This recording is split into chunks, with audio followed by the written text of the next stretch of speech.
नमस्कार, मैं इस समय चित्तौड़गढ़ के शहरी क्षेत्र में हूँ, महाराणा प्रताप सेतु मार्ग जो सिटी में एक पेट्रोल पंप है। पेट्रोल पंप के पास में एक सनसनीखेज घटना हो गई है।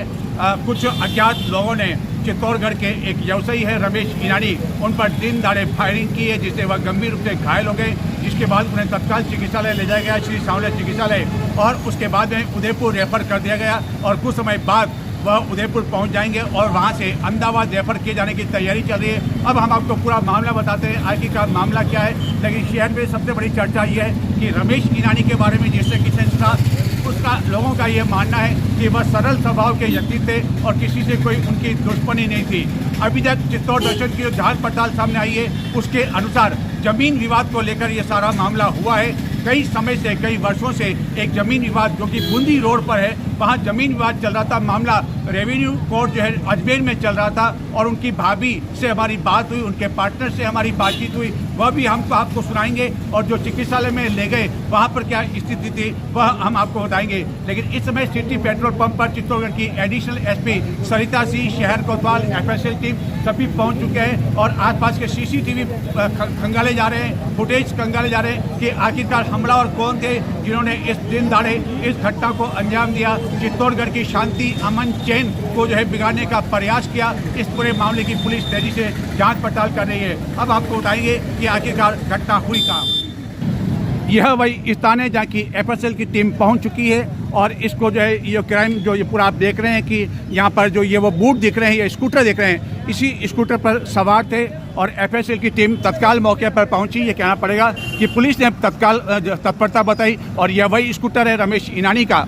इसी स्कूटर पर सवार होकर जा रहे थे। इसमें कुछ कागजात भी हैं इनके थैले में और ये जो बूट इनका यहाँ रह गया वो उनका है या नहीं, ये पुलिस के जांच पड़ताल विषय है। लेकिन ये जो घटना स्थल है आप जो देख रहे हैं, ये रमेश ईनानी का ही स्कूटर है। इसी स्कूटर से वह जा रहे थे और उन पर जो है पीठ पर फायरिंग की गई। हमारे जो चिकित्सालय में सबसे पहले पहुंचे चित्तौड़गढ़ के एक एडवोकेट भी पहुंचे थे, दीपक राजौरा, जिन्होंने देखा था कि किस तरह की स्थिति रहे। हम दीपक राजौरा से भी बातचीत करेंगे कि क्या उन्होंने उस समय देखा और गोली कहाँ लगी। दीपक जी, आप भी सबसे पहले वहाँ अस्पताल पहुँच गए थे, क्या आपने वहाँ उस समय देखा और गोली कहाँ लगी? जैसा कि हमें सूचना मिली, हम मौके पर अस्पताल पहुँचे। उनका जो लेफ्ट हैंड का कंधा है उसके नीचे की साइड में पीछे गोली लगी है और ऐसे उनसे पूछने में पता लगा कि उनके 3 फायरिंग उनके ऊपर हुए हैं। इसमें एक उनको लगी और लगते ही दूसरे फायरिंग में वो नीचे हो गए, वरना दूसरी गोली उनके सिर पे लगती। इसके अलावा उनके पैर में भी निशान हैं चोट के और यहाँ सीने के यहाँ पे भी उनके चोट के निशान पाए गए हैं और अभी हालत गंभीर है। ऐसे में उनको अभी अहमदाबाद सांवले चिकित्सालय दिखाया गया। उदयपुर से अहमदाबाद रेफर करने की बात आई है। तो जब आपकी उनसे बातचीत हुई, बातचीत कर पा रहे थे वो? जी, बातचीत कर पा रहे थे, लेकिन वो सीरियस थे और थोड़ा घबरा तो कुछ उन्होंने बताया कि जो हमलावर थे क्या किस पर आए थे? स्कूटर था? पूछने पर पता लगा कि हमलावर ने हेलमेट लगा रखा था और मोटरसाइकिल पे आए थे और इतने वो बता पाए। और कितने लोग थे ये नहीं बता पाए? जी, नहीं बता पाए। ये नहीं बताया और ये भी नहीं बताया कि आखिरकार कारण क्या रहा, ये भी नहीं बता पाए। ऐसा अंदेशा लगाया जा रहा है कि उनका कहना है कि वो कुछ दिनों से परेशान चल रहे थे और उनका जो भतीजा है गोविंद ईनानी, उसको वो संदेश दे रहे थे, यार मुझे ऐसा खतरा लग रहा है कहीं कुछ हो नहीं जाए, और यही बताया गया है। और इस घटना की जानकारी पूरे शहर में आग की तरह फैल गई। आप देख रहे हैं कि पुलिस के कई वाहन आ चुके हैं। सिटी पेट्रोल पंप के पास इस वारदात को अंजाम दिया गया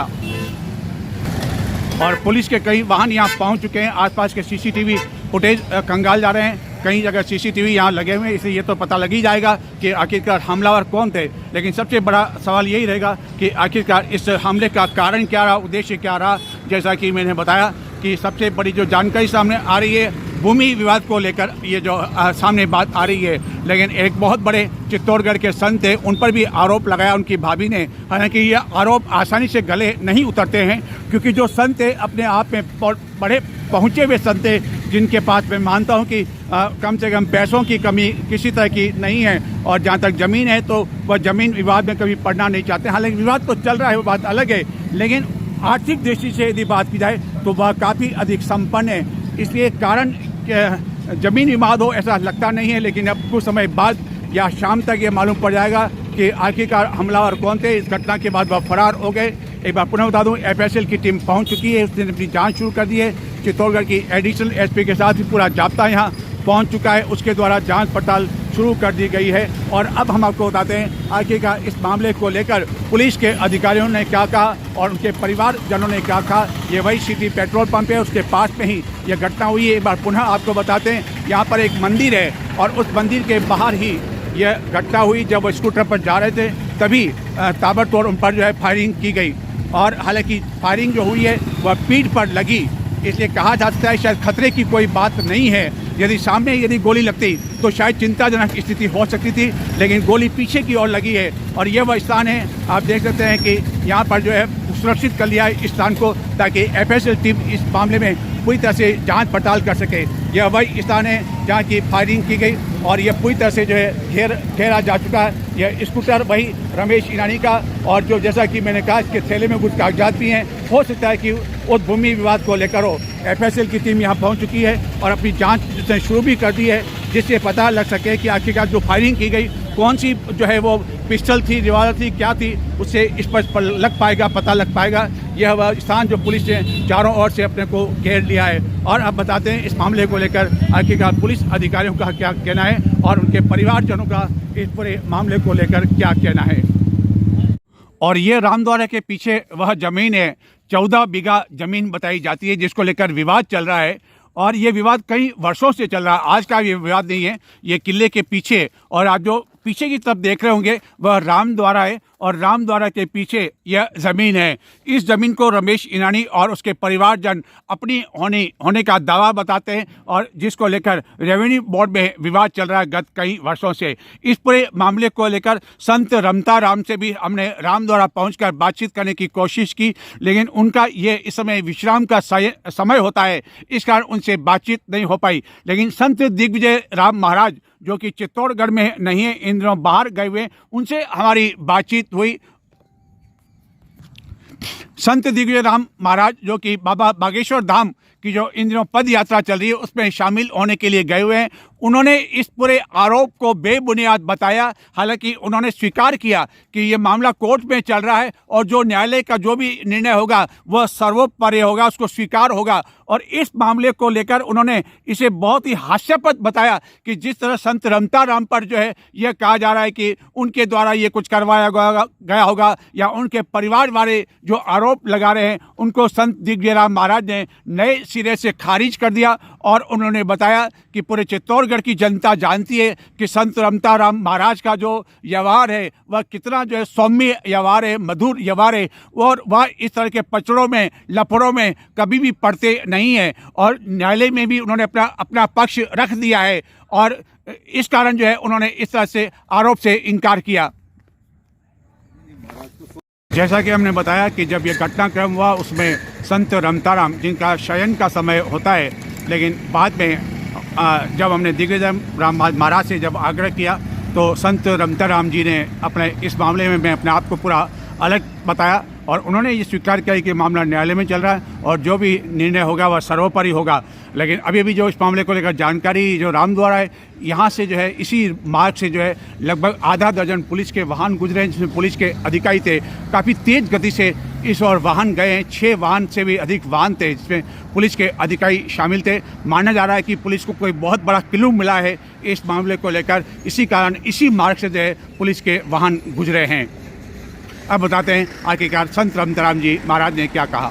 श्री चित्तौड़गढ़ में एक अभी फायरिंग की घटना हुई है दिन दहाड़े, और उस घटना के साथ ही इसको पूरे मामले को लेकर भूमि विवाद से जोड़ा जा रहा है। इस पूरे मामले को लेकर आपका क्या कहना है? मुझे भी अभी जानकारी मिली है, परंतु इसको जिस विवाद को जोड़ा जा रहा है ये गलत है। और न्यायपालिका में जो न्यायपालिका में जो केस चल रहे हैं वो न्यायपालिका का जो निर्णय आएगा वो सर्वोपरि है। बाकी जो भी घटना हुई है दुखद घटना है, हम इसके लिए खेद व्यक्त करते हैं। दिन दहाड़े हुई फायरिंग की इस घटना की जानकारी मिलने पर जिला पुलिस अधीक्षक मनीष त्रिपाठी, एडिशनल एसपी सरिता सिंह के साथ ही अन्य कई अधिकारी एफएसएल टीम मौके पर पहुंचे। बताते हैं आखिरकार इस पूरे मामले को लेकर पुलिस अधीक्षक मनीष त्रिपाठी का क्या कहना है। एक स्थानीय कुरियर के व्यापारी हैं, उनके ऊपर एक जब वो स्कूटी पे जा रहे थे तो पीछे से एक सिंगल आदमी जो मोटर बाइक पे आ रहा था, जो इसके स्पष्ट हमारे पास में जो फुटेज है उसके आधार पे बाइक सवार ने उनको ओवरटेक किया और एक सिंगल शॉट ऐसा लगता है या 1-2 शॉट फायर किए हैं। इस घटना पे सभी ऑफिसर्स और हमारी सारी टीमें लग गई हैं और आई बिलीव कि हम जल्दी इस पूरी घटना से संबंधित सभी लोगों को पकड़ेंगे। घायल का इलाज के लिए स्थानीय अस्पताल में उन्हें भेज दिया गया है और वो आगे उदयपुर उनको रेफ़र किया है। उसके साथ भी हमारी पुलिस टीम साथ में है। सर मृतक का क्या बताना हम अनुसंधान का पार्ट है, हम आगे बताएंगे। कारण सामने? ठीक, थैंक यू। चित्तौड़गढ़ के शहरी क्षेत्र में पेट्रोल पंप के ठीक समीप स्थित है एक मंदिर और एक मंदिर के बाहर ही जब फायरिंग की घटना हुई तो उसके बाद घायल रमेश ईरानी को तत्काल श्री सांवलिया चिकित्सालय पहुंचाया गया, जहां की पहले से ही चिकित्सक मौजूद थे। चिकित्सालय का समय था, इस कारण सभी डॉक्टर वहां मौजूद थे। वहां प्राथमिक उपचार करने के बाद जब देखा कि हालत गंभीर है और फायरिंग का मामला है तो तत्काल उदयपुर के लिए रेफर कर दिया गया। इधर पुलिस भी इस घटना की जानकारी मिलने पर चिकित्सालय पहुंच गई थी। आपको बता दें कि रमेश ईरानी एक व्यवसायी है जिनका कुरियर का काम होने के साथ ही कई टैक्सियाँ भी है और जब कभी चुनाव होता है तो वह राजनीतिक दलों को बड़े पैमाने पर वाहन भी उपलब्ध करवाया करते हैं। तो जैसे ही ये घटना हुई तत्काल उन्हें चिकित्सालय ले जाया गया और चिकित्सालय में कुछ देर बाद ही उदयपुर के लिए रेफर कर दिया गया और उदयपुर से भी अहमदाबाद ले जाए जाने की तैयारियां हैं। और चित्तौड़गढ़ के विधायक भी आपको दिखाई दे रहे होंगे, चंद्रभान सिंह आकिया भी चिकित्सालय पहुंच गए। भाजपा के अन्य कार्यकर्ता पदाधिकारी भी पहुंच गए। चित्तौड़गढ़ के विधायक द्वारा तत्काल इस घटना की जानकारी उदयपुर स्थित एक निजी चिकित्सालय को दी गई, जहां की पहले से डॉक्टर की टीम तैयार थी। चित्तौड़गढ़ के सांसद सीपी जोशी को भी इस घटना की जानकारी मिली तो उनके द्वारा भी उदयपुर स्थित निजी चिकित्सालय जहां की रमेश ईरानी को रेफर किया गया, उनके द्वारा भी वहां फ़ोन कर दिया गया कि सभी तरह के माकूल इंतजाम किए जाए और अच्छे से अच्छा उपचार किया जाए। सांसद के दिशा निर्देश के बाद वहाँ उदयपुर में चिकित्सकों की टीम तैयार हो गई थी पहले ही रमेश ईरानी को जब वहाँ ले जाया गया। यह हाल देख रहे हैं आप चित्तौड़गढ़ के चिकित्सालय का है, जब उदयपुर रेफर करने की तैयारी हो रही थी और एम्बुलेंस के माध्यम से और आगे से आगे तत्काल इस तरह का रास्ता बनाया गया ताकि बिना कोई देर किए रमेश ईरानी को उदयपुर पहुँचाया जा सके। प्रत्यक्षदर्शियों एवं चिकित्सालय के स्टाफ के अनुसार गोली पीछे की ओर लगी और यदि गोली सामने की ओर लगती तो मामला गंभीर हो सकता था, लेकिन गोली पीछे की ओर लगी और जब फायरिंग की गई तो बताया जाता है कि जब एक फायर किया गया तो रमेश ईरानी ने तत्काल नीचे की ओर झुक गए थे। आखिरकार दिन दहाड़े हुई इस फायरिंग की घटना के पीछे कारण क्या रहे, यह तो अभियुक्तों की गिरफ्तारी के बाद ही पूरी तरह से स्पष्ट हो पाएगा। लेकिन प्रथम दृष्टया में जो मामला लग रहा है, भूमि विवाद को लेकर भी यह घटना होने की संभावना से इनकार नहीं किया जा सकता है। यह राम द्वारा के पीछे ज़मीन है जहां की 2004 से विवाद चला आ रहा है और यह ज़मीन रमेश ईरानी के परिवारजनों की थी और 3 भाई थे। उनमें से 2 भाइयों से ज़मीन संत रमता राम ने खरीद ली थी और जब उनकी मृत्यु हो गई तो उसके बाद अन्य कई वारिस सामने आ गए जिन्होंने अपना अपना हिस्सा भी बताया और उसके बाद यह मामला न्यायालय में गया। 2004 से यह मामला अभी तक न्यायालय में चल रहा है और इस भूमि को लेकर एक चेक भी चोरी हो गया था राम द्वारा से, जिसको लेकर गत वर्ष यह मामला भी सुलझ चुका है। और उसके बाद संत रमताराम ने जो हमारी बातचीत हुई उसके अनुसार जब ये ज़मीन उन्होंने खरीदी थी, 2 भाइयों से खरीदी थी, एक तीसरा भाई उसने अपना हिस्सा देने से इनकार कर दिया था, लेकिन 2 भाइयों ने अपना हिस्सा संत रमताराम को बेच दिया। उनकी मौत के बाद अन्य कई वारिस सामने आ गए जिसके कारण यह मामला न्यायालय तक जा पहुंचा। बताते हैं आखिरकार इस पूरे मामले को लेकर रमेश ईरानी के परिजनों का क्या कहना है, जिसको लेकर संत रमताराम ने स्पष्ट तौर पर कहा कि उनका इस पूरे मामले में दूर दूर तक कोई लेना देना नहीं है। वह जानते हैं कि मामला न्यायालय में है तो न्यायालय का जो भी मामला सामने आता है, निर्णय होता है, वह सर्वोच्च होता है और उसे वह स्वीकार करेंगे। इस पूरे मामले में उन्होंने अपने को, यह रमेश ईरानी के परिवार से है, उनकी एक रिश्तेदार है और यह भी वह महिला है जो कि अपना हिस्सा बताती है। हालांकि जब उनके जिन्होंने संत रमताराम से ज़मीन जिन्होंने बेची उस समय महिला ने अपना कोई हिस्सा नहीं बताया था, लेकिन बाद में उनकी मौत होने के बाद इस महिला द्वारा अपना हिस्सा बताया गया और इस महिला द्वारा यह आरोप लगाया गया इस घटना के बाद यह कि सारा जो घटनाक्रम हुआ है यह भूमि विवाद को लेकर ही हुआ। करीब है क्या दोस्त भी और पार्टनर भी। हाँ, आपके पार्टनर भी हैं। क्या कहना चाहेंगे आप जो पूरा मामला हुआ है, क्या जमीन विवाद को लेकर हुआ है? क्या लग रहा है आपको? विवाद इनके जमीन के लगभग हाँ। और एक रामद्वारा वाला जो मैटर चल रहा था रमताराम जी का, लेकिन ये मैटर तो काफी पुराना है, वर्षों। काफी पुराना है और अभी जस्ट 5-7 दिन बाद में इनके फेवर में कोई ऑर्डर आया है। किन के फेवर में? रमेश जी नानी के फेवर में। हाँ, तो कौन से कोर्ट से? लोअर कोर्ट से, हाई कोर्ट से? यहाँ से अजमेर रेवेन्यू कोर्ट से। अजमेर रेवेन्यू। हाँ, तो हम किसी पे एलिगेशन नहीं लगा रहे, पर एक ये पुराना मैटर चल रहा है। यानी आप संभावना व्यक्त कर रहे हैं, संदेह व्यक्त कर रहे हैं कि हो सकता है कि गोलीबारी के कारण ये रहा हो। बाकी रमेश जी का जो नेचर है वो किसी से होट टोक भी आज दिन तक लड़ाई नहीं कर किसी से गर्म हो मिजाज। मैं आपसे वो बताना चाह रहा हूँ कि पूरे शहर में इस घटना के बाद चर्चा यही है कि रमेश जी ईरानी की किसी से दुश्मनी नहीं थी। हर कोई सवाल ये पूछ रहा है कि आखिरकार ऐसा क्यों हुआ। तो क्या आपको लग रहा है कि सारा ये जमीन विवाद को लेकर सारा हुआ है? ये रमताराम जी को हाथ है, गुजरा को हाथ है, पूरी चित्तौड़ की पब्लिक यही कह रही है और सभी को पता है कि संपत्ति काले को साथ है और ये कमलेश भट्ट को हाथ है। प्रॉपर्टी इनकी है। हाँ, प्रॉपर्टी इनकी है, जबरदस्ती ले रही हो। रोज जबरदस्ती लेना चाह रहे हैं और ये प्रॉपर्टी का बूंदी रोड पे ही है। हाँ, बूंदी रोड पे रामद्वारा के जो काफी समय पुराना विवाद चल रहा है। काफी समय पुराना है और इनका शेयर ये नहीं देना चाह रहे हैं। नहीं देवा मैं नहीं देना चाह रहे हैं। तो कोई भी आदमी अगर अपनी प्रॉपर्टी देगा तो अपनी स्वेच्छा से देगा, कोई जबरदस्ती से नहीं देगा। और बीच में कई बार समझौता वार्ता भी, बैठक भी, समझाइश भी। और रमेश जी ने भगवान के नाम पर अच्छी है, रामद्वारा के नाम पर मैं मेरी ओर से पैसा भी नहीं लूंगा, 1 बीघा 2 बीघा दे दूंगा और इसका यूज आप क्या कर रहे हो उस चीज में क्लियर लिख के दो। इस तरह की कई बातें हमारे बीच में हुई है कि इस तरह की बात चल रही है। हमारे समझौता के लिए उनके साथ बैठे, उनके साथ बैठे और इस तरह का कांड उनके साथ में हो जाएगा, इससे पूरा शहर स्तब्ध है। तो आपने क्या सुना है कि गोलीबारी करने वाले कितने लोग थे, क्या कहां से आए? मेरी उनके बेटे से बात हुई। हाँ, वो क्या कह रहे हैं? उनके बेटे ने बताया कि पुराना जो सिटी पेट्रोल पंप है वहाँ उनके पीठ के पीछे गोली मारी, 2 गोली लगी है और 2 गोली ऑपरेशन के बाद निकाल दी है। अब ये पता नहीं चला है कि किसने मारी और क्यों मारी है। अब इसका जो जानकारी है प्रशासन और सीसीटीवी के साथ उनके परिवार के साथ है।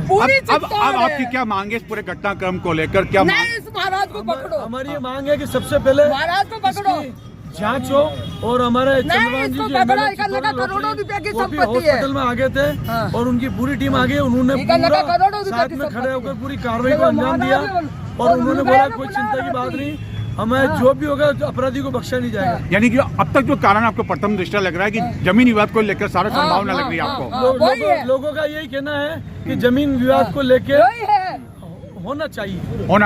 एक आम धारणा यही है, जबकि इनका किसी से लड़ाई लोग इनका पैसा भी खा गए, मान लो 2,50,000, 1 लाख, 5 लाख, तो किसी से झगड़ा नहीं किया, व्यक्तिगत रूप से गाली गलौज नहीं की। और यह रमेश ईरानी जिन पर दिन दहाड़े फायरिंग हुई और लगभग दोपहर के 2 बजे जो जानकारी मिली है उसके अनुसार दोपहर के लगभग 2 बजे वह उदयपुर स्थित एक चिकित्सालय पहुंच गए। पीछे चित्तौड़गढ़ से पुलिस भी पहुंची है, कई रिश्तेदार परिचित आदि भी उदयपुर पहुंच गए, जहां की पहली निजी चिकित्सालय में डॉक्टर की टीम तैयार थी। गत दिनों चित्तौड़गढ़ के विधायक के जन्मदिन के अवसर पर भी रमेश ईरानी जो कि सफ़ेद शर्ट में दिखाई दे रहे हैं वह उन्हें बधाई देने के लिए पहुँचे थे। मामले की गंभीरता को देखते हुए घायल रमेश ईरानी को पुलिस की एस्कॉर्टिंग करते हुए उदयपुर ले जाया गया और आगे से आगे सभी थानों को अलर्ट रखा गया ताकि रास्ते में किसी तरह की कोई परेशानी न हो और जितना जल्दी हो पुलिस द्वारा रमेश ईरानी को घायल अवस्था में उदयपुर पहुंचाने का प्रयास किया गया।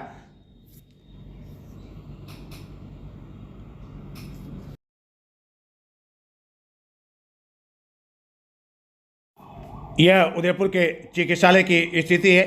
हालांकि अंदर वीडियोग्राफी मना है, इस कारण हम अंदर के जो वीडियो हैं वह आपको बता नहीं पा रहे हैं, लेकिन यह उदयपुर का निजी चिकित्सालय जहाँ की रमेश ईरानी को भर्ती किया गया। डॉक्टर ने उपचार शुरू कर दिया है, यदि आवश्यकता पड़ी तो उदयपुर से अहमदाबाद भी रेफर किया जा सकता है, जिसकी सभी तैयारियाँ कर ली गई है। इस पूरे प्रकरण को लेकर हमारे पास जो भी नया अपडेट आता है तत्काल बिना कोई देर आपको बताएंगे। रात का इंतजार जो कि हमारा बुलेटिन प्रसारित होता है रात को 10 बजे, उससे पहले आपको जानकारी देंगे। चित्तौड़ दर्शन चैनल को अब तक आपने सब्सक्राइब नहीं किया हो तो अभी सब्सक्राइब कर लें ताकि आपको तत्काल इसका पूरे घटना का अपडेट मिल जाए। उदयपुर में भी हमारे संवाददाता मौजूद हैं जो कि जैसे भी कोई तत्काल कोई घटना होगी, नया अपडेट होगा, आपको तत्काल बताया जाएगा। एक बार पुनः बता दें, यह वही घटना स्थल जहां की फायरिंग की गई। रमेश ईरानी स्कूटर पर सवार थे, तभी पीछे से जो है उन पर फायरिंग की गई।